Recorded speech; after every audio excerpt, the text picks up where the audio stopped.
JCN Marching Cougar Band performing here at halftime at the TR White Sportsplex. Halftime show brought to you by Wallig Music Company. We'll continue with the Cougar Marching Band.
Nicely done by the JCM Cougar Marching Band. That was God Bless the Child. They'll end it up with a Channel 1 suite back down to the field.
And again, a nice round of applause from both sides of the field as the JCM Cougar Marching Band wraps up their halftime presentation. Let's take a commercial break, and we'll be back for the second half.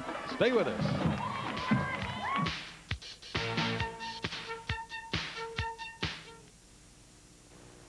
Those folks up the road have a good car insurance agent, and they told their neighbors. These folks told their neighbors that same agent was good for life and health insurance, too. And this family recommended the same agent to insure their neighbor's home. Why do so many people end up buying all their insurance from a State Farm agent?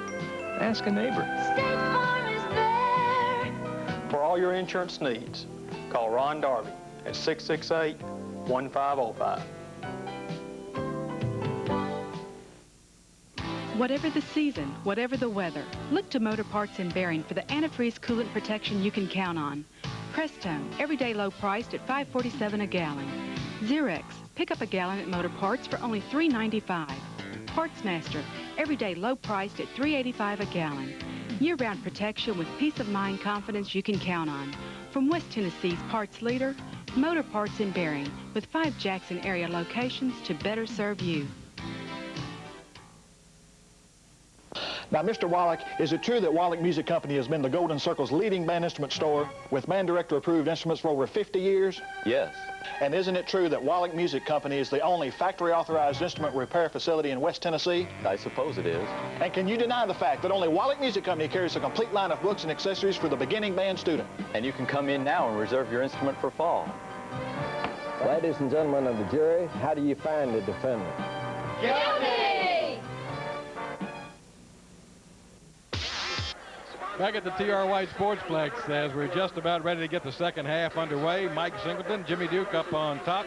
Charles Dawson, our man in the middle of things down there. And guys, we've got a 14-3 game, and JCM looking pretty good here at Lexington, unable to get the offensive unit to gel. See what, I still have not recuperated from that halftime show. That was a tremendous performance by JCM. I tell you what, for a high school band to bring that much power to performance this early in the season, I'll tell you what, Brian Ford and the entire band really deserves a lot of credit this early on. They've just done a tremendous job, and Jimmy, I was really surprised too. I didn't know you knew all the words, so God bless this You crowd. better believe it. Hey, guys, let me cut in on you just a second and get Coach Collins here. Coach, your impression of the first half of play. Well, we came off the ball real well, and looked like we blocked and ran the football real well to control the tempo of the game, which was our game plan going in, is control tempo. Burn a lot of clock first quarter, and that's what we want to do. Okay, Coach. Good luck. As we suspected, Ricky Collins pretty much going the way he had it planned in the beginning. As a matter of fact, of course, Ricky was quite a player in his day. You know, he played his high school ball here at JCM, right, tutoring under Richard Ross, among others. Let's kicking off for JCM to begin the third quarter, number 57, Marcus Love. Let's get things ready to go here in the second half of play. First of all, let's run down the coaching staff. Ricky Collins, of course, is the head coach here at JCM. The assistant coaches are Willie Wortham, Don Williams, of course, head coach Ricky Collins, and the other assistants, Bobby Jelks and Frank Shelton. Don Williams. Good group, good group. JCM to boot it away. Kick is up, going to be a deep one coming down to around the 3-yard line, taken there by the Lexington Tiger. And looking for a hole up the middle, and it closes up quickly, and he stops shy of the 20-yard line, and the Big Red will put it in play from their own 20-yard line. That was Wilmot Graham, number 15, and number 47, Tyrance Jackson, up to make the tackle for the special teams. Don't forget, coming up at the end of the ball game, the Top Store Top Stopper Award, the defensive player of the game, will be awarded, and we're trying to get our votes tallied even as we speak. That'll be coming up. Charles Dawson will handle the chores on that one. You get a good shot of Rick Collins and company on the sidelines for JCM. Once again, you folks watching the replay on Lexington Cable Channel 2, welcome to TRTV. Nice to have you along tonight. Unfortunately, the Big Red down 14-3 for you Lexington viewers. And flags fly, and the first half is not starting like the first did. The second half, I should say. Relatively few penalties, Mike. I think one in the first half. Well, we had two. You know, we had That's the right. 15, Right. and then we had the one on the kickoff. So really, but 20 yards in a high school game this early in the year, you know, that's pretty close to miraculous. Not bad. Not bad. This one cost them 5. Make it 1st and 15 now as the Big Red tries to get things going here early in the second half of play. Pugh, quick drop, shoots it out on the right side, complete out to the 15, now spinning out to around the 17, 18-yard line. And he stayed on his feet a long time, and a number of folks had some shots at him. Woody Marshall. I think we've got a injury on the field. Hopefully it's just a cramp. Woody Marshall, number 22, the receiver on the end of that pass over there. Number 56 for the JCM Cougars, Marcus Wallace, down on the far sideline. Coaching staff is headed in that direction. We've got a little time on the field. Let me ask some direction from the truck. Okay, we will take a break. Let's take a commercial. We'll be back as they clear the situation up. Stay with us.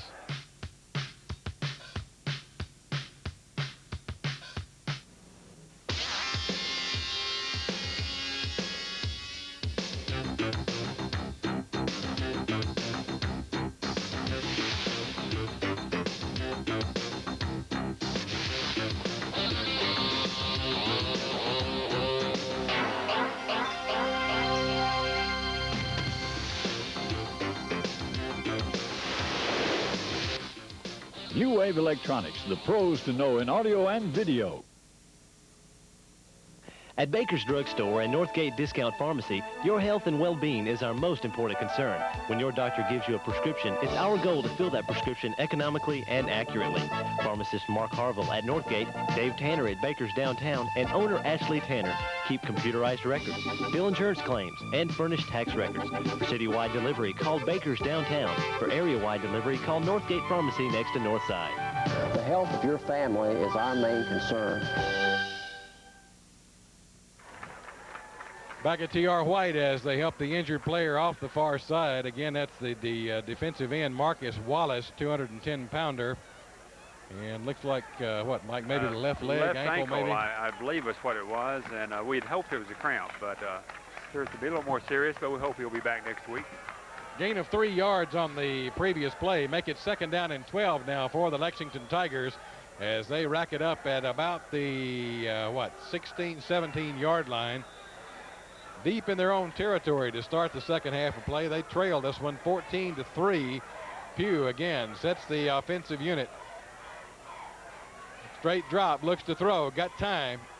Now pressure, he is 77. hit and shakes away from one tackle, is finally ridden to the ground. But you're right, Mike, the damage done in there by the big man, Chris Rutherford, 275-pounder. So it doesn't give his height, but Chris, it probably looks like he's every bit of 6'4", 6'5". 6'2", I have 6'2". it from the official roster, 6'2", 275. But was that with or without his helmet?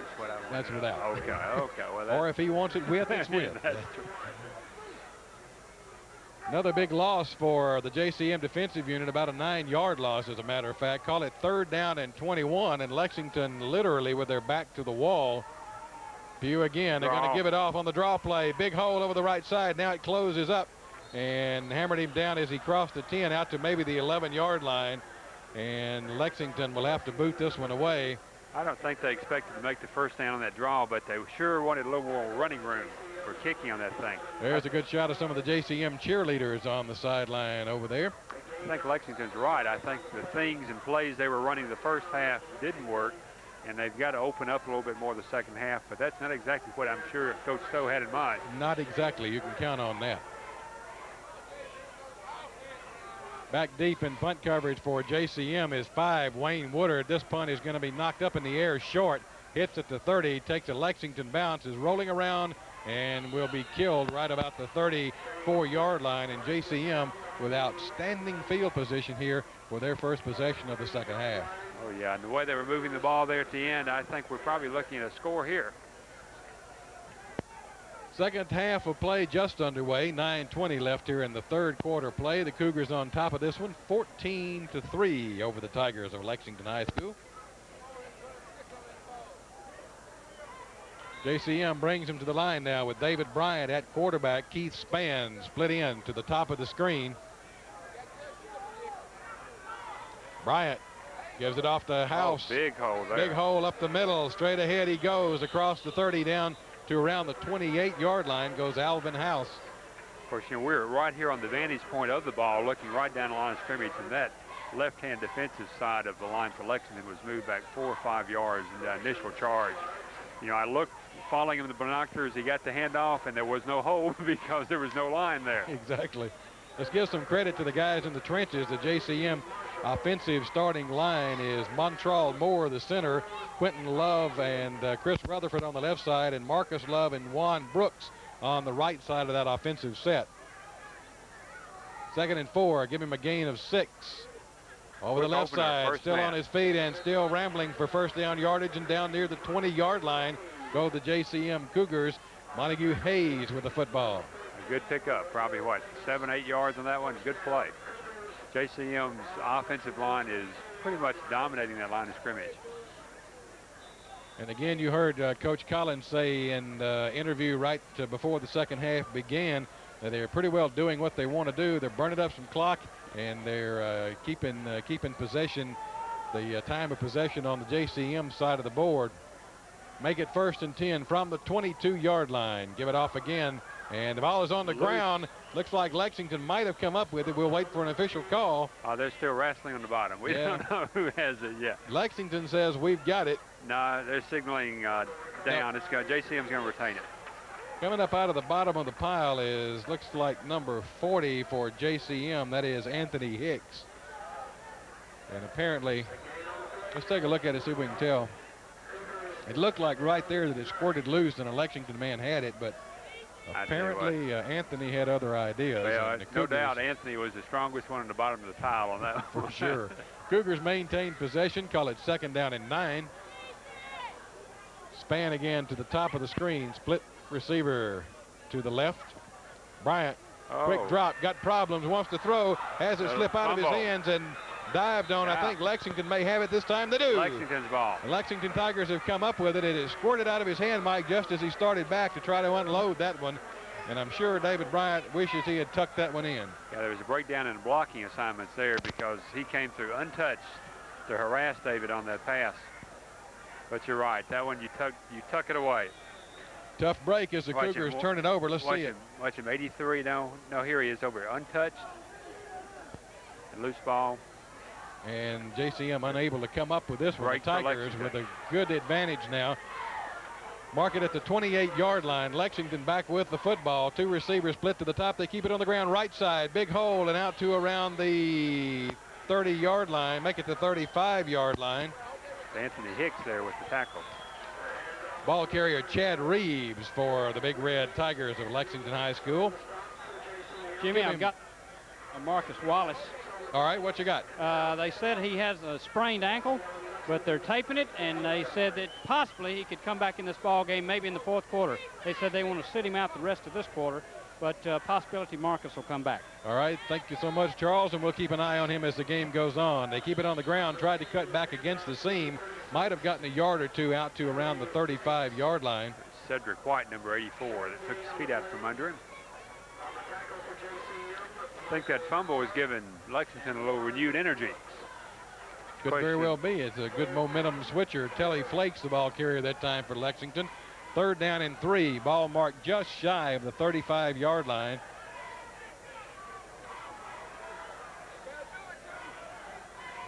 Nobody split this time as everybody's in tight for the Lexington Tigers. They try the right side, stacked up at the line of scrimmage. No, he's going to throw. He's got a man out there and complete. And right at the original line of scrimmage. I don't think they got much out of that one, Mike. No, they did. 34 was the receiver on that, and number 23 for JCM, Jermaine Grimes, came up to make the tackle. Chad Reeves, the receiver for Lexington. I think they're going to give him a half a yard or so, make it 4th down and 2. And we have a visitor from the east up in the press box. We'll pass him a headset. And as soon as he gets his breath back from that climb, flag on the play, punt is away as Lexington boots it away, taken at the 30-yard line by JCM, and that's about all he's going to get. And the ball squirts loose. Let's see what we've got here. Lexington signaling it's ours.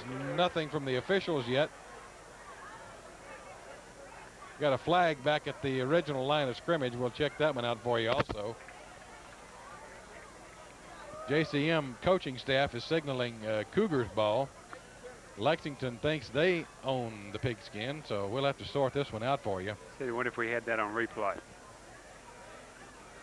They're going to discuss this one for a little while. Talking it over with themselves. Okay, we've got illegal procedure. Illegal procedure against Lexington is declined. Obviously Cougar ball at that point.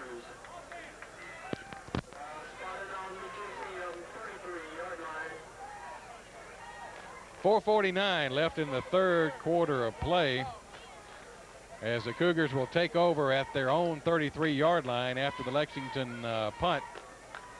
And let's see what the coaching staff has in mind for this offensive set. But it's nothing new. True. If it's working, don't fix it. There's one school of thought. In high school, more games are lost than won. I think that's probably true. David Bryant still in at quarterback for the JCM Cougars. Give it off again. Looks like House is hit and ridden down out about the 35-yard line. Give him a gain of about 3 on the play. 2nd down and 7 it will Ryan Wood, 33 for Lexington, up to make the stop. Bill Way has made his way up the ladder to the roof. And if his mic is hot, Bill, are you breathing? Okay, we're not hot. Okay, guys, if you can in the truck, if you can pull up the 3rd mic up here in the booth. Okay. We'll work on that after this play. Clock running at 4:05. Second down and 8 for the JCM Cougars. Straight drop by Bryant. Wants to throw left side and overthrown. Incomplete. The intended receiver on the left side for JCM, the split end Keith Spann. All right, let's try that again. I think Bill's mic's up now. Yeah, it shows my breath count. Are we up? We're up. Yes, I hear you fine. Again, a treat to do high school football. Amazed at the low turnout. JCM's home opener, and there aren't enough people here. A lot of people in the stands have been talking to me and saying, you know, what's going on here? Why is this team tonight didn't fill in this stadium? But the school board's working on it, so we'll see next year. Well, it's unfortunate. I hope that this is not going to be a symptom for the rest of the year. We need to pack those stands every time the Cougars are home. 3rd and 8. Bryant hit in the backfield. Wants to throw. Now shakes away. Tucks it in. Coming to the near side. Got some room to run. Needs a block. Gets it. And is finally hit and knocked down. Shy of the midfield mark, but enough for the first down and a good scrambling move by David Bryant. That was a good play by 84 if he could have just hung on. He had him for a 5-yard loss there, Anthony Melton. Michael Thomas, the safety, finally up to make the stop for Lexington, but not until the first down. Let's look at it again. 84, the end crashes down, has him for a big loss. The tempo of the play gets broke. The defense gets confused. Everybody's confused, and turns a broken play into an excellent yardage gainer. Enough for the first down. Mark it at the 48-yard line as Bryant brings the Cougars back to the line. Give it off over the right side this time. And hit and finally knocked down as he crossed the midfield stripe down near the Lexington 45 is Montague Hayes. And Russell Davis with a picture book tackle. Stand him up, move him back. Jimmy, I was field side the first half, and I know you all may have already talked about Alvin House and what he's doing out there. At 6 feet 225, he is hitting that Lexington defense so hard that they cannot endure another 2 quarters with this guy running the ball as hard as he does. He's one of the most powerful runners I've seen in high school in a while. Big man can get it done, no doubt about it. Second down and 4 from the Lexington 46-yard line. Pitch it back, ball is on the ground. Lexington has the football, and again, JCM has turned it over. As coming up with the football is number 68 for the Lexington Tigers. Let's get a read on that. That is Kevin Pollard diving on the loose football, and that one just never came together, Mike. No, it didn't. I tell you what, I'm surprised. Let's see. Yeah, the pitch just didn't appear to be close. You know, the handle wasn't there for Alvin. Tough break. You know, JCM, I'm surprised to see him opening up as much as they did. You know, those short, quick pops up the middle have been working. Flag is thrown as both teams come to the line. We're going to have a procedure call or encroachment probably against Lexington. Now back them up 5 yards. Let's see. Tell you what, guys, I think the Cougars are just one touchdown away from putting this thing to bed, you might say, but they just can't. They can't do it, and they're letting Lexington have some breathing room. Lexington, you would think, are going to find the combination sooner or later to get this thing rolling. An 11-point lead can evaporate pretty quickly. But they say you let them up off the floor often enough, they'll whip you eventually. That's true. 1st and 15 after the assessment. The Tigers split 2 receivers to the near side. They're going to go around the other way on the pitch, around the corner and out across the 45 down to about the 42-yard line. Ball carrier Chad Reeves this time for the Tigers. Good offensive play by Lexington, probably one of their best plays of this half. So I think the Lexington thought that, well, maybe we're not out of this thing yet. Bill, an interesting situation for Total Reach. Normally we're pretty well self-contained, and cable channel 6 is all that gets the broadcast. This particular game going into channel 2 in Lexington. I didn't know that. I had no idea. That's great. Again, whistles on the field are going to be a timeout. Let's charge this one to the JCM Cougars, and we'll continue that thought after we take this commercial break. 14-3, Cougars on top. We'll be right back.